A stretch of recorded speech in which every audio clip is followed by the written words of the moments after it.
Bismillahirrahmanirrahim. Assalamualaikum warahmatullahi wabarakatuh. Alhamdulillahirabbil alamin. La haula wala quwata illa billahi aliyil azim.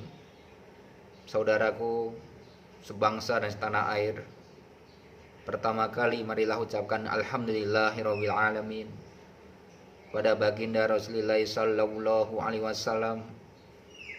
Jerih payah para pejuang-pejuang agama, para tabi'in, tabi ahmad, alim ulama, mudah-mudahan mendapatkan tempat yang terpuji. Mudah-mudahan kita sebagai umatnya Nabi Muhammad sallallahu alaihi wasallam masuk surga firdaus semuanya. Amin. Amin ya rabbal alamin. Baiklah, melanjutkan mata kuliah pendidikan multikultural. Poin yang ketiga, multikultural di sini adalah tantangan global masa depan dalam transformasi pendidikan nasional. Ditinjau dari segi aspek bahasa, pendidikan multikultural adalah pendidikan yang mampu mengakomodir sekian ribu, sekian juta perbedaan dalam sebuah wadah yang harmonis, toleran, dan saling menghargai. Inilah yang diharapkan menjadi salah satu pilar kedamaian, kesejahteraan, kebahagiaan, dan keharmonisan kehidupan masyarakat Indonesia. Ini bisa kita terapkan, bisa kita capai. Setiap individu mampu mempunyai sifat toleran. Jangan sampai tidak mempunyai sifat intoleran. Ya. Kalau mempunyai sifat intoleran, ini bahaya. Sedikit-sedikit mengkafirkan orang, menjustifikasi orang, menyalahkan, mendiskreditkan orang, mengerdilkan orang, tidak menghargai. Ini yang paling bahaya. Maka dari itu, kita sebagai umat Islam, tentunya bangsa Indonesia, ya kan, wajib mempunyai sifat toleran yang tinggi, mempunyai sifat saling menghargai. Ya kan? Ada istilah di situ adalah berebut untuk mengalah, bukan berebut untuk menang. Ya kan? Menolak untuk mencari kekuasaan, bukan mencari kekuasaan. Kalau seseorang di dalam hatinya sudah ingin mempunyai sifat ambisius, ingin menjadi seorang penguasa, maka berbagai macam cara dia akan dapatkan. Mungkin yang paling kecil, pemilihan RT, dia bisik-bisik, kalau bisa RT-nya saya. Nanti kalau saya sudah jadi RT, gampang itu. Tidak bisa. Dari segi yang paling kecil saja tidak mampu, ya kan, mewujudkan demokrasi yang paling terbaik, apalagi sampai yang menjadi pimpinan negara. Maka dari itu, dibangun dari hal yang paling kecil terlebih dahulu. Inilah pentingnya multikulturalisme, ya kan. Jadi pentingnya multikultural, berbagai macam, ya kan, wadah, tempat di mana, ya kan, bumi dipijak, disitulah, ya kan, langit dijunjung. Berbagai macam aturan di suatu tempat kita harus menghargai. Kita mau masuk suatu perumahan, ya kan, 1 kali 24 jam tamu wajib lapor. Ya, silakan. Seandainya saudara berkunjung dari Medan ke Batam, ya kan, sampaikan saya di sini lebih kurang rencana 1 minggu. Sampaikan. Ya kan. Jangan di situ dibiarkan. Ini salah satu saling menghargai. Terkait tentang ciri-ciri pendidikan multikulturalisme, ya kan. Multikulturalisme di sini adalah tujuan membentuk manusia budaya, menciptakan masyarakat berbudaya, berkeadaban yang tinggi, berperadaban yang baik. Nah, itu tujuannya. Adab, apa sih adab? Suatu etika, attitude. Ya kan? Jadi kalau orang itu sudah mempunyai adab yang baik, attitude yang baik, dimanapun akan diterima oleh masyarakat. Di suatu tempat pekerja, mulai dari bagaimana menghargai cara, ya kan, uluk salam, menyapa, walaupun beda agama. Selamat siang, selamat pagi, dibiasakan, ya kan. Ini salah satu pendidikan yang sangat baik sekali. Kemudian materinya mengajarkan nilai-nilai luhur kemanusiaan, nilai-nilai bangsa, dan nilai-nilai kelompok etnis atau kultural. Ini dikatakan ciri-ciri pendidikan multikulturalisme, ya kan. Jadi harus ada nilai-nilai kemanusiaan terkait tentang wabah COVID-19, menjadi relawan bersama-sama dengan pemerintah, ya kan, memerangi COVID-19. Bisa sembuh, bagaimana caranya? Mulai dari physical distancingnya, social distancingnya, selalu cuci tangan, atau setidaknya memakai hand sanitizer, ya kan, pakai masker, menghindari berkerumunan. Ini adalah langkah-langkah secara ikhtiar, secara ilmiah. Adapun jika itu sudah dilakukan ternyata terjangkit, itu adalah qadar. Itu adalah semuanya yang sudah ditentukan. Maka dari itu inilah pentingnya menghargai kelompok satu dengan yang lainnya.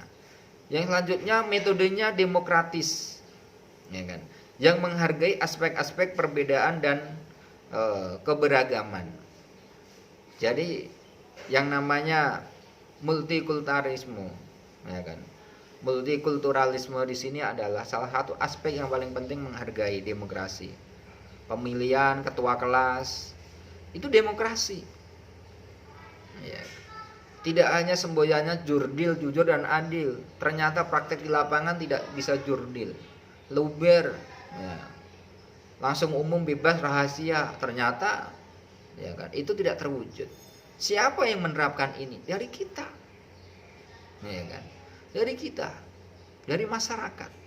Ya, itulah pentingnya kita mempercayai kepercayaan orang lain, dan orang lain mempercayai terhadap kepercayaan kita. Ya kan? Kemudian evaluasinya ditentukan pada penilaian terhadap tingkah laku anak didik yang meliputi persepsi, apresiasi, dan tindakan terhadap budaya lainnya. Ini. Jadi manusia itu inginnya dipuji, inginnya disanjung. Dan manusia itu dihargai. Kita juga sama. Kalau kita berbicara tidak ada yang bisa menghargai, hati kita akan gondok. Hati kita juga akan di situ sakit. Maka dari itu, ketika ada orang bicara, hargailah. Ketika mendapatkan sebuah prestasi, sanjunglah. Nah, kan? Ini adalah nilai yang paling kecil bagi kita. Tapi dimulai dari hal yang paling kecil itulah yang nantinya saudara bisa menghargai orang lain. Nah, kan? Dalam pendidikan kewarganegaraan, bagi pendidikan multikultural di sini berdasarkan atas 5 dimensi pendidikan multikultural, sebagaimana dikemukakan oleh Bank Contents Integration, yaitu mengintegrasikan berbagai budaya dan kelompok untuk mengilustrasikan konsep mendasar, generalisasi, dan teori dalam mata pelajaran yang disiplin ilmunya. Ya kan? Ini salah satunya. Kemudian terkait tentang paradigma baru pendidikan kewarganegaraan. Ini konsepnya Winarno.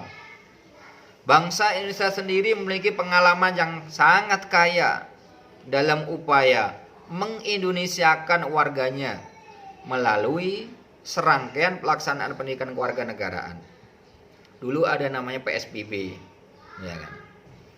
Ada sejarah, ya kan. Di situ menceritakan tentang bangsa Indonesia. Kemudian diubah menjadi kewarganegaraan PPKN, ya kan? Jadi ini kalau tidak pernah diajarkan oleh anak kita, generasi muda ini mau dibawa kemana? Maka bangsa yang besar adalah bangsa yang mampu menghargai jasa-jasa pahlawannya.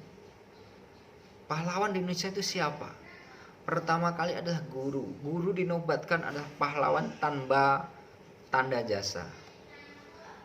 Jadi seakan-akan pahlawan tanpa tanda jasa. Guru memang memprihatinkan. Tidak ada yang memikirkan dari segi finansial kesejahteraannya. Banyak di antara guru-guru yang hidupnya di bawah penderitaan. Jadi tidak bisa tidak akan bisa sinkron. Kalau sebagai orang yang menyalurkan ilmu, tidak ada yang bisa menghargai. Maka bangsa yang besar, bangsa yang mampu menghargai jasa pahlawannya, ternyata di kita masih belum. Negara-negara tetangga, salah satu sosok menjadi profesi cikgu, guru adalah profesi yang luar biasa, yang hebat. Di kita diketawain. Jadi seorang guru mau ngambil sepeda motor leasing, susahnya minta ampun, di markup dulu. Gajinya berapa? Gak akan mencukupi jika dihitung perhitungan secara marginnya oleh pihak bank, ya kan? Maka dari itu, inilah dari segi finansial tidak ada yang bisa menghargai, sehingga akhirnya guru, ya kan, dituntut bagaimana bisa markup tentang gajinya agar bisa mengejar, ya, baik KPR-nya, leasing dan seterusnya. Maka dari itu, ini yang harus kita pahami bersama. Ternyata, ya kan, semua komponen ini harus bersatu, memikirkan tentang kesejahteraan orang yang menjadi pahlawan. Kenapa guru katakan pahlawan? Siapa yang membesarkan menjadi orang TNI, menjadi orang dokter, menjadi orang hebat, itu adalah guru semuanya. Balighu ani walau ayah konsepnya, ya kan, dari mulai door to door menyampaikan, ya kan, dari hal yang paling kecil yang mendasar menjadi orang yang hebat, orang yang sukses. Bahkan gurunya mengajarkan suatu saat 10 tahun 20 tahun ada siswanya, muridnya menjadi seorang profesor, gurunya masih itu saja. Menjadi orang pengusaha sukses, yang dulu jadi guru ya tetap masih menjadi guru, nggak ada peningkatan. Nah, ini maka dari itu saudara menjadi panggilan jiwa. Sosok jadi seorang guru adalah orang yang multi talents, jariah yang akan mengalir pahala nantinya. Maka dari itu harus siap bertempur. Bagaimana saudara menyalurkan keilmuan saudara. Jangan sampai saudara orang yang salah satunya menyembunyikan keilmuan saudara. Kemudian pendidikan multikultural menurut Yakin dan Ainul berbagai macam yang harus ditinjau. Salah satu adalah sifat kultur, suatu yang bersifat adaptif. Adaptif itu adalah beradaptasi, menyesuaikan lingkungan. Ini salah satu ciri ujung tombak kita yang mempunyai multikultural yang sangat baik, ya kan. Jadi bagaikan ikan, hidup dimanapun daging ikannya tetap lezat dan gurih. Hidup di air tawar, di air asin tetap sama. Karena dari itu, inilah yang harus kita kembangkan bersama. Mudah-mudahan barokah saudara semuanya. Adapun selanjutnya nanti akan ada tugas secara individu. Mudah-mudahan saudara mampu mengerjakan dengan baik, ya kan, minimal 12 halaman, tidak ada tugas kelompok, dan saudara mendapatkan kebarokahan dunia dan akhirat. Terima kasih. Wabillahi taufiq wal hidayah. Wassalamualaikum warahmatullahi wabarakatuh.